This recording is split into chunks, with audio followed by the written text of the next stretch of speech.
White House Secretary Robert Gibbs earlier this year on Meet the Press said that he thought it was possible that the Republicans could take over control of the House. Well, Robert Gibbs reappeared on Meet the Press this past weekend, and David Gregory asked him to revisit that statement, and Gibbs said, I think our candidates have done a remarkably good job in a tough political environment, and I think that come election night, we'll retain control of both the House and the Senate. You believe that? I do believe that. Well, obviously, Robert Gibbs has become somewhat more optimistic. How does that fit with our data? Well, as of October 17th, we don't see it, at least as far as the House is concerned. In other words, we do see a significant probability that the Republicans will take over control of the House. Let's look at the numbers among registered voters. We now have Republicans up by 5 points, and that's ominous enough because typically anytime Republicans are tied or have an edge in registered voters, they do a lot better among likely voters, those that we expect to turn out.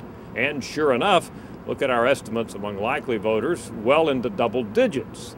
In other words, if the election were held today by our Gallup estimates, Republicans would do very well in terms of the combined national vote for Congress, and our data suggests that would be enough to give them enough seats to control the House. Things can change. In fact, my colleague Lydia Saad recently reviewed some of our historic data. Let's go back and look at 2002. In that race, we had the Democrats ahead, at least marginally, for several polls in October. And then on our final poll, October 31 through November 3rd of 2002, the Republicans moved ahead by 6 points, and indeed that was fairly close to the final margin. So, when we calculate our final estimate of the vote, which will be the weekend before the election, indeed we may find that things have changed. But as of today, things look strong for the Republicans. One other point, Robert Gibbs said that he sees the enthusiasm gap narrowing. He sees Democrats becoming more enthusiastic out there on the trail when his boss, President Obama, is campaigning.